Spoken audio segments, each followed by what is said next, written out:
So, as you probably have not heard, but my partner, Thomas J. Carey, no, he didn't die, but he's stranded in Dallas since yesterday afternoon. So he's still walking. He should be here by Monday. But he flies first class. And I was kidding, yeah, first class gets stranded just as well as coach. But that he couldn't get a flight yesterday afternoon or last evening or even this morning, so he doesn't get into this afternoon. So you're gonna have to put up with me for an hour. So, but he has the PowerPoint. So we tried to transfer it over, and I don't even know what the title of this talk is supposed to be. No, it's not the celebrities, correct? It's Roswell. And as it turns out, most of them are people that I've worked with and we're going through that. And I'll introduce some of them. You won't see their pictures up on the screen. But I think if I mention someone like William Shatner, you'll know who we're talking about, that type of thing. And I apologize already, William, because you already heard that story. So you can take a break during that moment. So now we could get into a lot of the politicians and even a lot of the former military, like Werner von Braun, for example, and his involvement here at Roswell, and even some of the astronauts. And I'm sure many of you are aware of the fact that Edgar Mitchell, Apollo 14, MIT PhD, went to high school here. And as I mentioned, like Tommy Brookshire, the famous as far as Hall of Famer of the Philadelphia Eagles and the broadcaster, he went to high school here. And his involvement with Roswell and handling a piece of the memory material. Roger Staubach, as far as the quarterback, went to the Institute here. John Denver was born here. Demi Moore, as far as the actress, was born here and went to high school in Roswell. I'm going to skip all of them because those are the ones that are generally talked about. I'm going to talk about a lot of other ones that you probably haven't heard about before. So, the first one, because I don't have the PowerPoint and the slides to direct me, I had to write them all down by memory. And these were the ones I was going to do, and then Tom was going to just fill in the other half. So, how many of you ever heard of the small little country south of Germany called Liechtenstein? And the royal prince of Liechtenstein, Hans Adam III. He's the president of Liechtenstein. He's been to Roswell. He's been to New Mexico. He was a big supporter of ours many years ago. In fact, he sponsored, we had a witness forum at the Crystal Marriott in Alexandria, just outside of Washington, in May of 1990. And we had about 15 witnesses at that time that he, covered as far as all of their expenses, accommodations. And he's a taller man, he's about 6'4". But his interest and as far as devotion to Roswell at that time was phenomenal. Because again, he's the royal prince of Liechtenstein. And he always offered us money. And because we wanted the investigation to remain very independent and without being obligated to anyone else, we always turned him down. Well, all of a sudden one day, and I was the director of special investigations at the Center for UFO Studies at that time. And all of a sudden a check arrives at the center for $5,000. And for him, he's a multi-billionaire, he's always in the Fortune 500 top 10 globally. So even that was a token gesture, but it was like, I know the boys don't want any of this, but go have a good dinner on me. $5,000, that type of thing. But we did put it to good use. It did pay for another couple trips to New Mexico and, as far as furthering the investigation at that time. So you can honestly say that a royal prince is involved, or has been actively involved in our Roswell investigation. Paul Davids, who is the executive producer of our Roswell movie, he'll actually be here this afternoon. And what's significant is that this is the 25th anniversary of that movie. And what I'm sure none of you know about is how that movie even came into being. And Paul and his son, Scott, and his daughter, Jordan, had a daytime sighting over the Pasadena Valley. Paul, one of his houses, it happens to be in North LA. And it was a kind of a misty, drizzly day, and all of a sudden his daughter cried out from her bedroom that, Dad, get here right away, because there they all went and they saw a disc, a dome disc, just come out from above the valley. It descended down through the valley, and as it hovered, it wobbled slightly, and then it moved off, and then it went behind the hill. Well, Paul was a screenwriter. His wife Hollis, at that time, they were co-authors. They wrote some of the Transformer cartoon episodes. And they did a book on Mark Twain together, and his wife Hollis at the time was head of promotions at Columbia Pictures. So she always would put together all the big movie premieres for the studio. So Paul had no idea what to do with this experience. So who should he call up and ask? How many here who have not seen the movie The Day the Earth Stood Still? You can, Doors. And I'm talking about the first. Not the Keanu Reeves. And I'll quick tell you a little side story about that. After my scientific director, the late Dr. Jalen Hynek, had just filmed his cameo at Devil's Tower in the movie Close Encounters of the Third Kind, we had a dinner party after he came back to his home in Evanston. And I was one of his investigators at that time. And so I'm in the kitchen with Dr. Hynek, with Alan, and I said, well, I suppose your favorite UFO movie now is Close Encounters. And he went, no, I still agree with you, Don. It's still The Day the Earth Stood Still. So, best UFO movie ever made, Day the Earth Stood Still. And who was the director? Robert Wise, who did Sound of Music, West Side Story, the first Star Trek movie. He was the line producer for Orson Welles' Citizen Kane. So one of the greatest directors of all time. So who should Paul call up?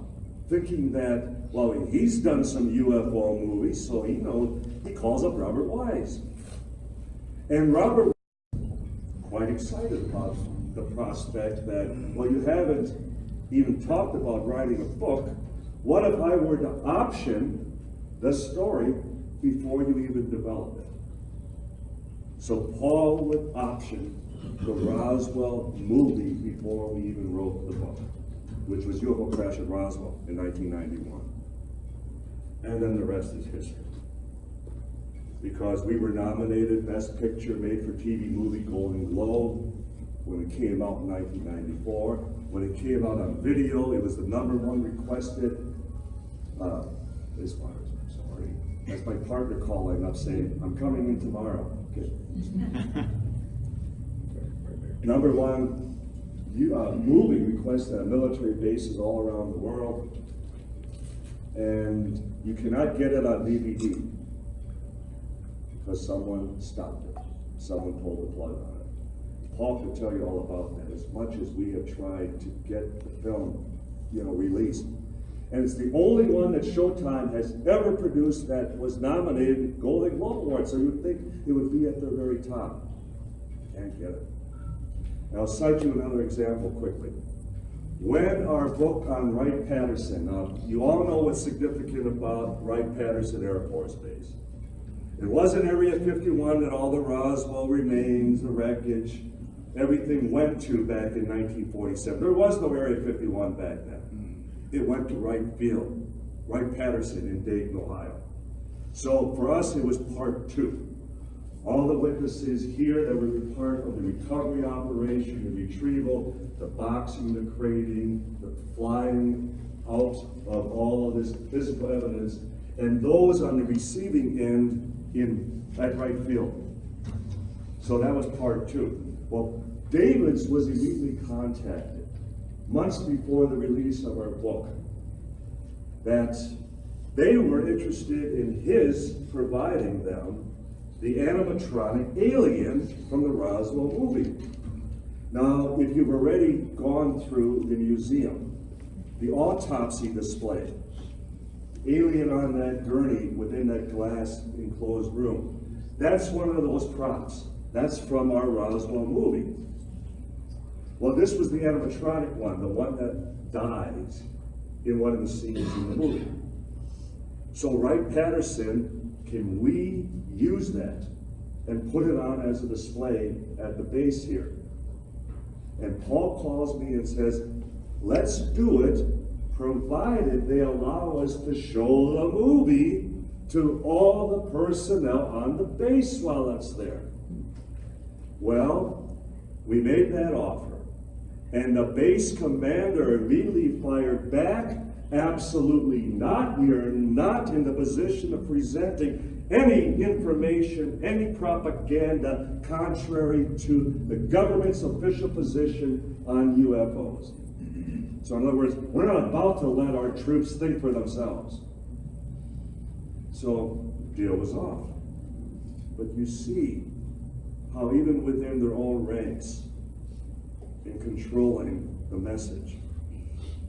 So I just wanted to mention that in the sense that you can't get the Roswell movie for those reasons. They don't want you seeing it. In fact, the Davids were very close to the Clinton family. In fact, Paul and his wife Hollis were invited to both inaugurations because Paul's late father, Jules Davids, was the actual co-author of John F. Kennedy's Pulitzer Prize-winning book, Profiles in Courage. And he was also professor of history at Georgetown University, where he taught both Bill and Hillary Clinton.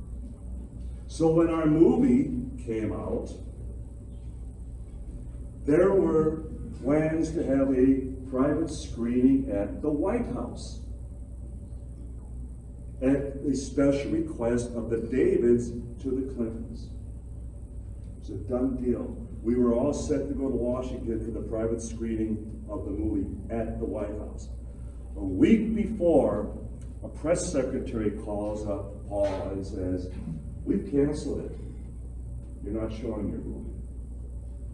We don't believe for a second it was the president that canceled it. It was once again someone else. We can only continue to speculate who are the puppet masters that are pulling the strings regarding this topic. Speaking of Bill Clinton, how many saw him the last time he was on Jimmy Kimmel? This is all he talked about. And he would say, I had 8 years in the Oval Office and I couldn't get the truth about Roswell.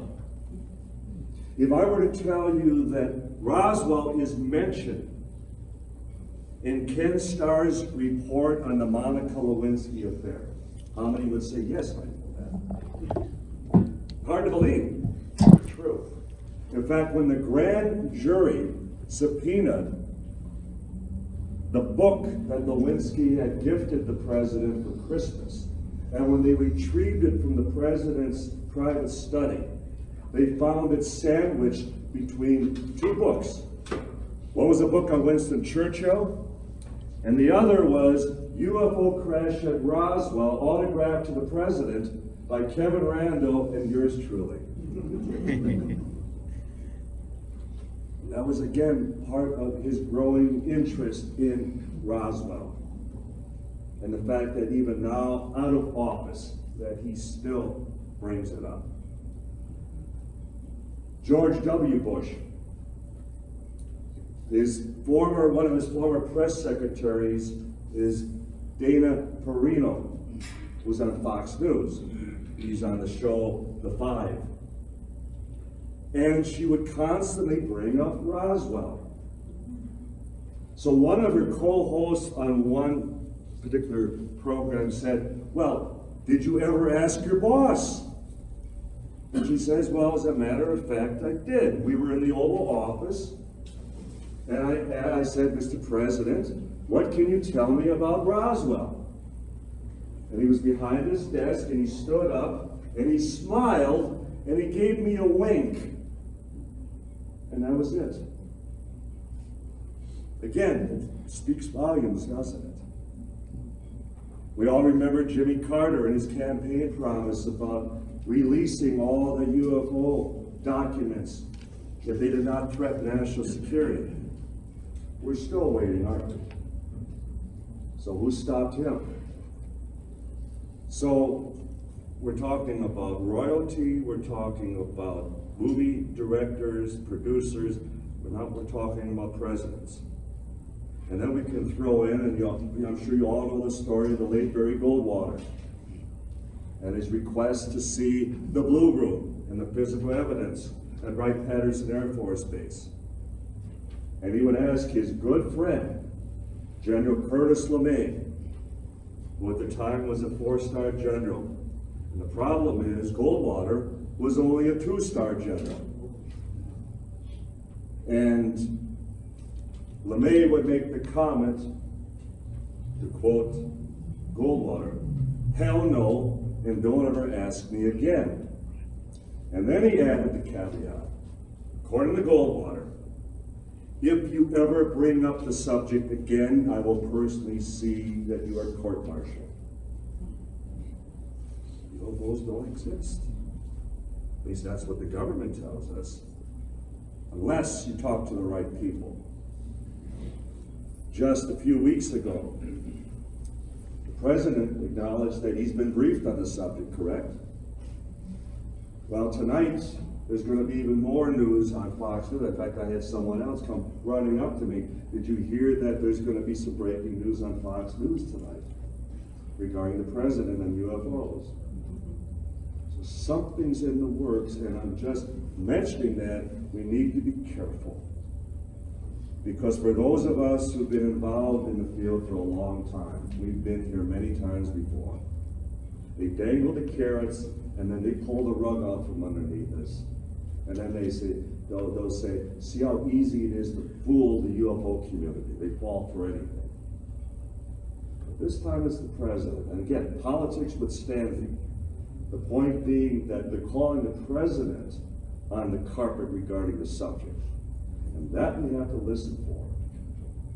Because hopefully if anybody knows what's going on, it may indeed be the president. So, that's tonight. While we were shopping the Roswell script, there were 7 different versions that went, and I have copies of each one in my study at home. 2 of the versions had Kevin Randall and myself as the 2 protagonists, the 2 main characters.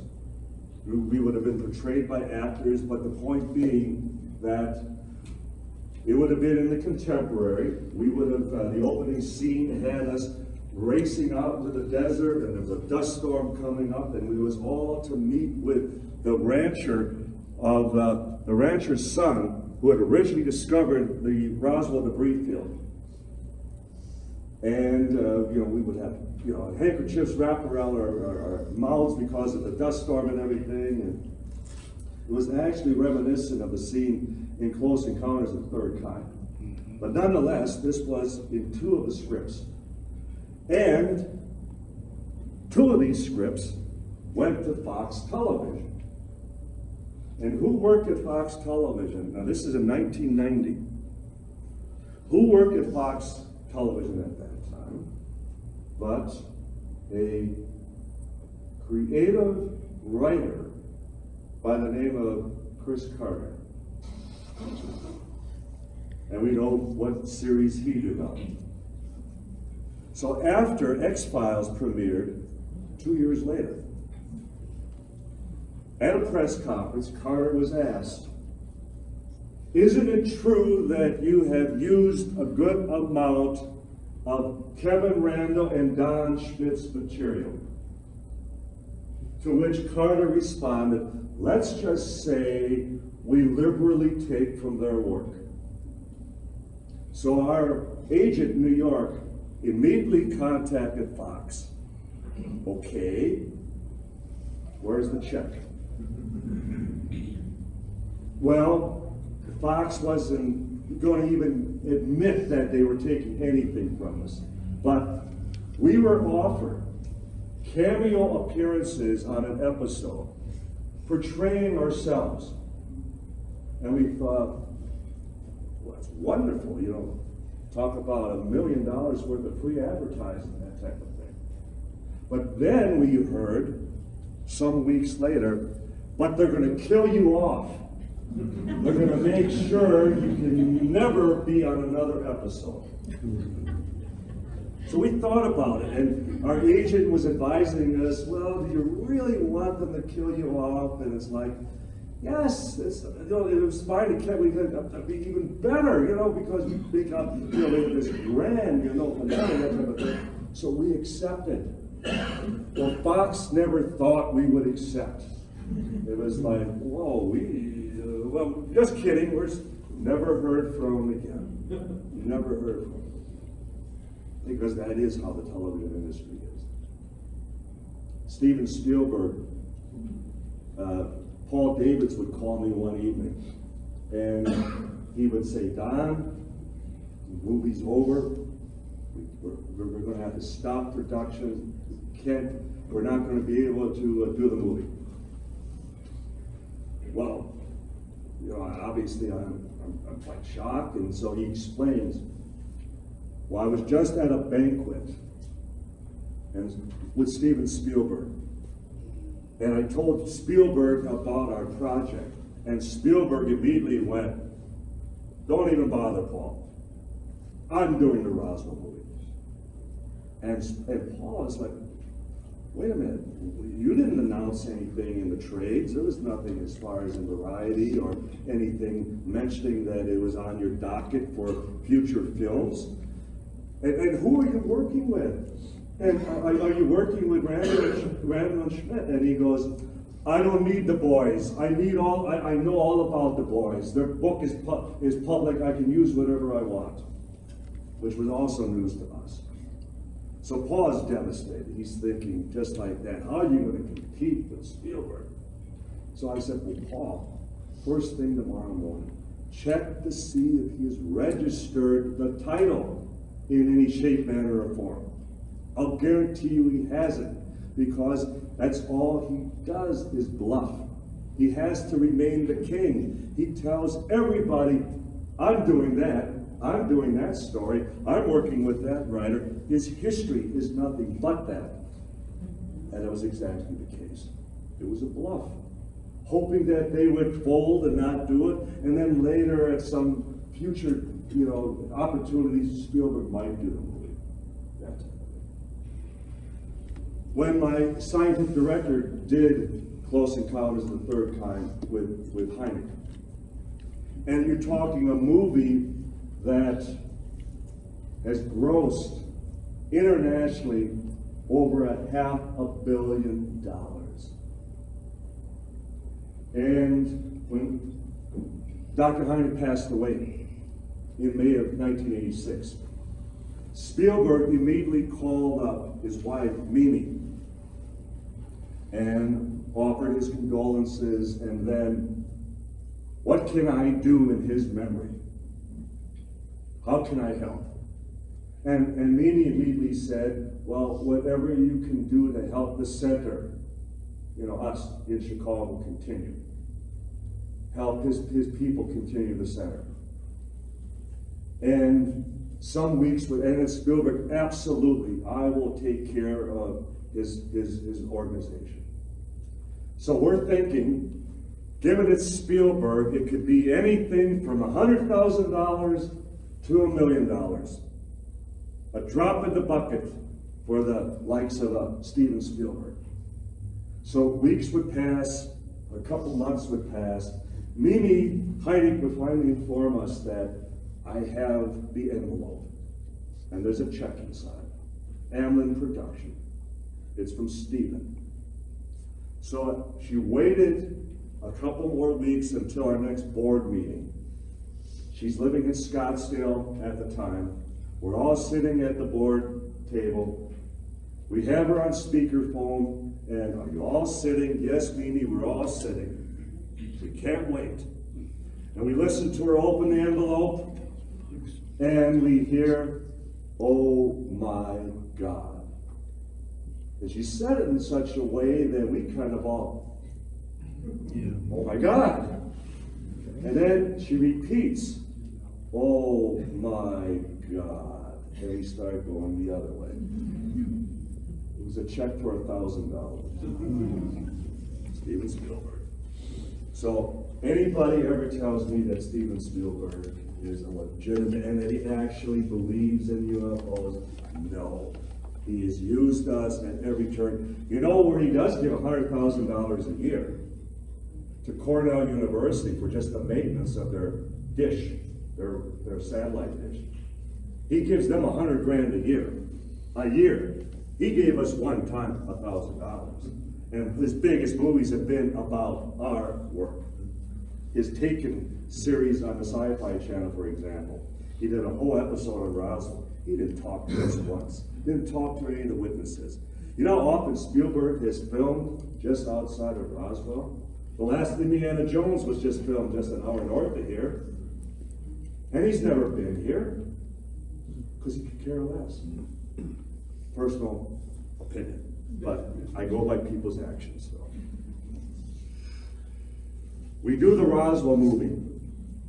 And we intentionally did not film in New Mexico.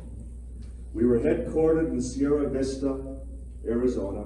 We filmed in Bisbee, right in the southeast corner. And a quaint, almost a lot of like Dutch architecture. So it had winding streets and some just wonderful as far as facades, as far as the buildings. So we felt it was very picturesque, very artistic.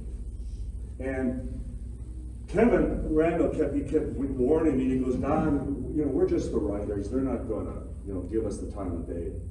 And we're walking across the set for the first time, and all of a sudden I feel a tap on my shoulder. And I turn around, and I'm taller, so I look out, and I don't see anybody. But then I look down, and there's this shorter man. And I go, "Bobby." And he goes, "Mr. Schmitt, I just wanted to tell you we are so proud to be working on your movie." Well, it was Mike Lukenland. Bobby Brady from the Brady Bunch. He was our head grip and our second photographer. So whether it was Mike Lukenland or Dwight Yoakam, who played Mac Brazel in the film, I have remained in contact with Dwight for all these years. In fact, we have made arrangements. He was going to come to Roswell on one occasion, but then the city backed out, and then the money wasn't there, so it left me with, egg on the face, so to speak. But Dwight knew it wasn't my fault. But whenever he comes into the Milwaukee area, I live outside of Milwaukee, and his manager calls up, and Dwight's got tickets for you, and he wants you to come back to the bus. And so my wife's gotten to meet him in the last couple concerts, and he just remains totally fascinated by the topic, and he'll still say that one of his greatest experiences working on the Roswell movie. And so it just shows again how to be touched by Roswell, you know, is a lifetime occurrence for a lot of these people. Whenever we be sitting you know, breaking for lunch or dinner, and whether it was Xander Berkeley or Bob Bruton or Peter McNichol or Dwight or Charlie Martin Schmitt, all were in our movie. They would all gather around us and just question after question.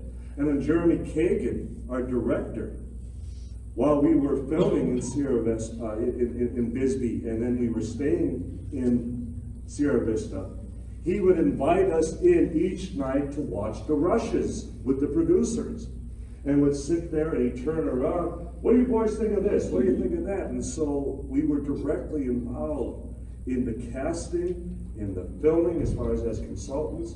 We worked with the playwright Arthur Coppett in the actual screenplay. They would fly us back and forth from New York to Los Angeles, working on the script, and then to be part of the actual film. And then, for the premiere at the Directors Guild in Hollywood, and we're listening to the president of the Directors Guild, and I'm sorry, he was only the director at that time. Bryce Zabel became the director after that. But he's going on extolling as far as how great the film was, and all the stars and the producers, and he's just introducing everybody. And Kevin and I are just sitting there, and all of a sudden he starts talking about, and two of the bravest men I have ever encountered, who have brought this information to light, and if not for them, we would not be seeing this evening, and they are to be applauded and commended like no one else in this room. And we're looking around. And then he mentions our names, and the entire audience stands up. And so it was like so much for the writers being just writers on the film. No, they showed us that it was a labor of love that the movie and that Roswell, because we were representing what all those witnesses portrayed in that movie had testified to, and that it was important enough for them. Martin Sheen, I mean, we spent 2 days just walking around, the two of us, between scenes, and this is what we talked about, because he just wanted all the information he could get on the movie. So it was great. It was a wonderful experience. And then where were we during the Golden Globe Awards? We were here in New Mexico working on the case. So I guess we were just as committed and devoted. I mentioned the name John Delancey. If anybody's a fan of the Star Trek Next Generation series, he played Q, which was a reoccurring as far as role. John has been here, and more than just at the museum. John and Leonard Nimoy had their company in LA called Alien Voices. They did a lot of voiceover, and then on TNT, it was either TNT or TBS, they had their live radio dramatizations, just like the old radio dramatizations, but this was in front of a live theater audience, where they did War of the Worlds, or First Man on the Moon, Lost Horizon, and other such programs of that sort. Citizen Kane, and even Christmas Carol. And they would have an entire ensemble standing up on stage, and they would read, you know, in front of the microphone their scripts. And I had the idea, what if we were to take Roswell and time compress it, make it into one evening, one event. And the concept being, what if the witnesses didn't go to the authorities, the police, and the Roswell Army Airfield, the military, but rather went to the press. If the press would have gotten the story first, and they would have gotten out to the crash site and to the witnesses first. So we developed the script entitled Roswell, the Unheard Broadcast. And John Delancey and I performed it at Pearson Auditorium, just north of here, at the Institute. I played the radio announcer, and he played all the witnesses, whether military or out at the site, the reporters radioing in from the actual locations, the military who were coming in and trying to stop us from broadcasting. And I mentioned the name Walter Hunt, who was the public information officer who put out that very press release that they had captured a flying saucer at the time of the incident. And then, in front of the theater audience, who walks out on stage with the press release and then steps to the microphone and reads his own press release, but Walter Hunt. And the entire audience stood and applauded. Just a wonderful moment. But that was John Delancey and myself, Roswell, the unheard broadcast. We had Foley operators, we were playing music from 1947, and we had sound effects and everything, which is a grand production. So there too. That was in 1998, so it's 21 years ago, my God.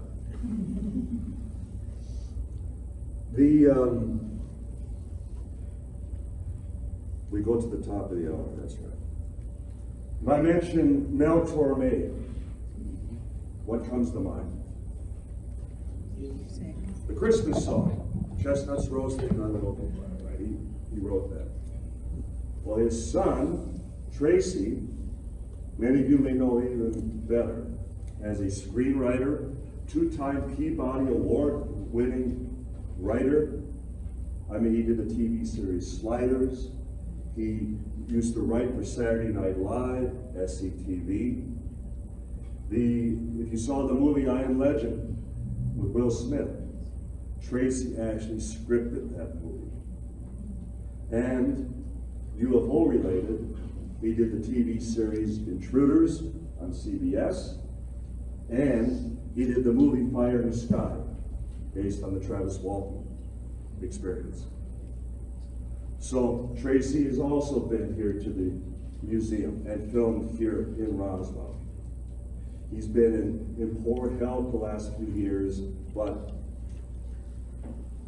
the fact that, again, a writer of that caliber, of that experience, and the one subject that he is especially interested in is Roswell. In fact, every time I would be to Hollywood, he would put people together within the industry, and I'd have to provide them with a briefing on, as though I was reporting to the troops. I was coming in from as far as the battlefield and giving a first-hand account of what had transpired. And through that, I would be invited and get to know the likes of Bryce Zabel, who did the TV series Dark Skies on NBC. And Bryce was the president of the Directors Guild at the time of 9/11. He was the one that then they postponed the Emmy Awards at that time because of 9/11. Well, Bryce is president of Stellar Productions, and they are the ones who have optioned the next Roswell movie. It was originally entitled Magic Men. Then it went to Unidentified, which is now the new series on the History Channel. And now the new title is just Crash. But it's about Roswell. It's based on our book, Witness to Roswell, which was the #1 selling UFO book in the world for 3 years, and Stanton Friedman's book on Majestic 12. The entire premise of the movie is about Stanton Friedman and Don Schmitt, and how our investigations have paralleled and at times intertwined, and at times even been at loggerheads, that we have had almost practically, as far as physical altercations about our disagreements and what was transpiring within our investigations, but that we would still always shake hands and then resume, and then work together and We became, in many ways, best of friends over the last 30 years in the course of the Roswell investigation. But that's what the premise of the movie, Crash, will be about. And Don Most, who was in Happy Days, he's one of the producers. So Don has also been here to the museum when they had the press conference and they announced the making of the movie. So Don remains a good friend, and in fact, he introduced me to Henry Winkler at an affair. And Winkler, you might recall, was the executive producer on the Fox television series Sightings. And what was their premiere episode in the program but Roswell? Linda Moulton Howe was the creator of the series because at the time she worked at a Fox affiliate in Atlanta. And I was speaking at the Coliseum in Pensacola, Florida, and I couldn't get Linda away from me. It was to the point people thought we were having an affair. Because wherever I was, so was Linda, because she wanted the exclusive. She was putting together this pilot, and she wanted me to then come to Atlanta and be part of this 2-hour pilot she was submitting to Fox Television, which was then the Sightings TV series. I was never asked to be on the show again. So again, it was a case of where they used us to get the series. But the thing is, Winkler remembered me from the pilot, and he said, Don, we should have had you on all the time. And it was like, what stopped you? Well, I was just the producer. I had nothing to do with production. Executive producers are just the money people in the background that essentially get all the credit, but they have no hands-on with the show. But have stayed in contact with Henry Winkler and his wife. And as Bryce Zabel developed the script for the new Roswell movie, who did they run it by but Ron Howard? Because they want Ron Howard to direct. And there's the connection with Don Most and Bryce Zabel. So you see, Kevin Costner has read the script. Hey, Tom Hanks has read the script. I offered to have Dwight Yoakam once again reprise his role of Mac Brazel in the movie. Dwight was in his motorhome and he goes, well, we're going to have another crash? And it's like, no, we're going to have the first one, but we'd like you to be in the movie. So that is still all forthcoming. But one of the characters, the principal characters in this upcoming movie, will be the late Congressman Stephen Schiff. Now, I mentioned Stephen Schiff. He was a congressman here from New Mexico, the Albuquerque district. He did not represent Roswell. But yet, when we were invited to meet with him and present to him why we felt Roswell was a violation, was a human rights violation of the civilian witnesses involved. The fact that the military were abducting civilians, they were accosting civilians, they shut down the media, total violation as far as the First Amendment, and it immediately, caught him up and got him involved to the point that he was sending letters. And in fact, on 3 separate occasions, he sent letters to then Secretary of Defense Les Aspin, demanding to know what happened at Roswell back in 1947 and why New Mexican residents were subjected to third world tactics over a weather balloon. Well, needless to say, Aspin never responded. He couldn't get anything out of the White House because the White House didn't know anything. We're talking during the Clinton administration. And then failing that, he tried through the branches of the military and the departments of intelligence. And they basically all told him to go suck eggs. senior intelligence, and he was a retired full-bird colonel himself.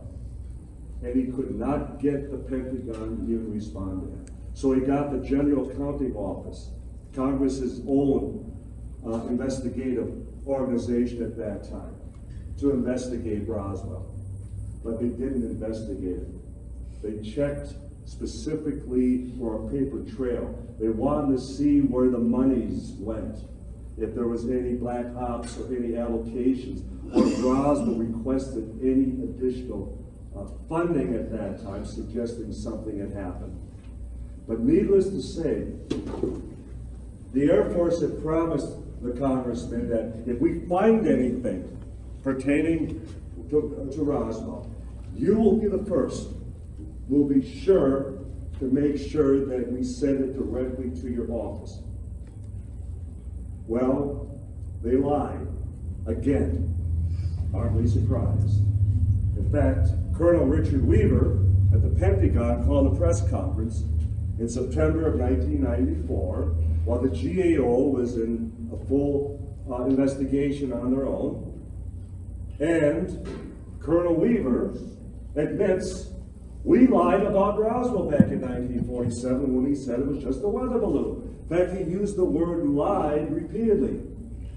And then he used the word theory repeatedly, that they were coming up with a new theory, that it was the same type of balloon, but what was different about it is that it was a Russian spy balloon, Project Mogul.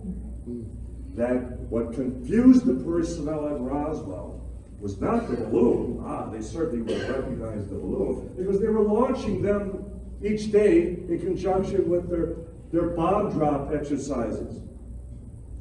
But what confused the most elite unit within the military, the 509 Bomb Group, in charge of the atomic bomb, was the microphone, the acoustic listening device. They saw that and they went, oh my God, it's got to be from outer space. And he was being serious about this. And the point being, the press ate it up. Front page of the New York Times. Air Force once again explains away Roswell as just being a conventional weather balloon device. We sent a quick fax to the New York Times. What if we can give you a first-hand witness to bodies recovered at Roswell, totally destroying any type of balloon nonsense? Well, one of the editors got back to us and said, if you can give us a single first-hand witness to the bodies, we not only will retract the Mogul story, but also the original balloon explanation from 1947. You're on. Well, we didn't send them one. We sent them 8. And they immediately backed down. Well, are we surprised? Because again, it has nothing to do with the truth. I think, and again, without getting on a soapbox, we're seeing more and more that the press is totally contrived and scripted. I travel overseas constantly. I was to China 3 times last year. I was to Russia last fall. You want to really hear what's going on in this country, watch the foreign press. And it's like, I didn't know about that. I didn't see that back home. Why didn't we hear that? Why didn't we see that? Because it's all scripted. And I have had high elements in the press constantly telling me, Don, please, keep at it. You guys have to solve this because they will not let us even touch it legitimately. You might remember when Peter Jennings did the ABC primetime, 2-hour primetime in 2005. They spent 4 days filming with us on Roswell. We had, as I mentioned him earlier, Dr. Edgar Mitchell, PhD, MIT graduate, Apollo 14, walked on the moon. They weren't interested in talking with him because he was going to say that Roswell was true. The 4 days they filmed with us, they didn't use a minute of it, a second of it. We were told by one of our inside people at ABC that they had to send the entire 2-hour program out for critiquing. But the Roswell segment had to, as they put it, somewhere else. And somewhere, someone didn't like it. So ABC is quickly calling up Stan Friedman and myself. What can you provide us of old B-roll, old footage that we could use to build a segment? And if you were to go back and watch it, it's NBC, it's CBS, it's BBC. It's not ABC because we sent them all this old B-roll from other networks. And in the opening paragraph, Peter Jennings uses the word myth regarding Roswell 5 times. That not only is it not just a weather balloon or a Russian spy balloon or wooden crash dummies, now it's a myth. It's all fabricated by the witnesses. The press release that went on Tuesday, July, just a myth. Ladies and gentlemen, don't believe any of it. It's a story, it's fantasy, it's fiction. And that's what they want you to believe. And unfortunately, a lot of people do. Like Stanton Friedman would often say, don't bother me with the facts. I have my mind already made up. So, coming back to more of the light side, and we'll actually end on this. Was this okay without the images and everything? And so it's not like I was showing perfect. Back in the mid-90s, I was asked to start doing some Star Trek conventions. And I would do Dragon Con, and I would do, I can't even think of what was the big convention back then. I would even do some of the Comic Cons, because I still got to talk about Roswell. And I wasn't preaching to the choir, it was a whole new audience. And everybody kept telling me, well, you're not going to be able to talk to the science fiction crowd. And I finally figured it out, because I was encroaching on their territory. I was making their fantasy into reality. And a lot of them were threatened by it, but then I was slowly winning them over, and it got to the point that I was filling up rooms of science fiction people, and we were having a good time talking about reality. And so I was asked at one point, would you like to start doing some shows with William Shatner, Captain Kirk? And I was like, well, I've heard he's difficult to work with, but I can't imagine I would just say, well, no, I'm bigger than he is. I don't need William Shatner. But Don, they're going to be 2-man shows. They're going to be one day in one city, and then the next day in another city. You're going to talk for an hour on Roswell, and then Mr. Shatner is going to talk about Star Trek and T.J. Hooker and whatever else for the next hour. Just the two of you. And so, yes, absolutely. So the first time I meet him is at the Coliseum in Lubbock, Texas.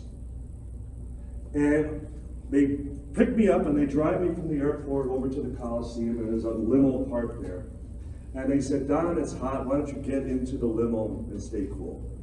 And I open the door, and they start to step in, and I'm this close, and I look up, and there's Bill Shatner, sitting in the seat across from me. And he immediately, you're Don Schmitt, what a pleasure to meet you, and you're the Roswell investigator, and he just goes on and on about, I really want to talk to you about this. And so, we do the show at the Coliseum, and we then have to take a flight from Lubbock to Dallas, and Dallas down to San Antonio, because we're doing the San Antonio Theater that evening. So it was the producer, Rick Starnes, myself, and Bill Shatner. We're racing through the Dallas airport, and he's got this huge leather garment bag on his shoulder, as big as a salad. And he's wearing these little granny sunglasses. And everybody is doing double takes. Everybody's pointing, Captain Kirk, and he's running kind of ahead of us. We would come to escalators, and he would run up the steps and, come on, boys, we got to catch up plane, that type of thing. And so we arrive in San Antonio, and there's a limo waiting for us, and I'm in the back seat with Bill Shatner. He's to my right, and we're pulling up to the San Antonio Theater, and the street is just lined on both sides with people. And Bill is looking around, and he's going, look at that, Doc, look at that. We gotta sell out, we gotta sell out. And I look out my window, and there on the marquee of the Alamo Dome, tonight only, the Rolling Stones. So, Bill, we're doing this. He wouldn't come out of the green room. He just sat there sulking, like well, about a half hour before the show, before I was to go on, the producer burst in the door. We gotta sell out, 2,500 people. And I knew it. So I'm up on stage, and if you've ever been in theater and up on stage, you can barely see for all the stage lights beyond the first few rows. And I'm up on stage, and there's a balcony, and I could hear, the people, but again, not seeing them. But out of the corner of my eye, I see just beaming up at me. But Bill Shatner. Well, I'm going to talk, just smiling like he's just so proud. And I'm talking again. I'm doing an hour on Roswell. So later he finishes, we're both backstage. And a stagehand comes racing up to us. Mr. Shatner, where were you? We were looking for you. Well, I was out in the audience. I was listening to Don. Well, you'll never guess who was backstage wanting to meet you. Well, who? The mayor? No, Mick Jagger. So while Shatner is in the front row listening to me, I'm on stage, and the curtain behind me, Jagger is passing back and forth as far as they're trying to find him. So I can legitimately say I was sandwiched between Mick Jagger and Bill Shatner. So with that, I thank you. You know we have a table set up. Thank you so much.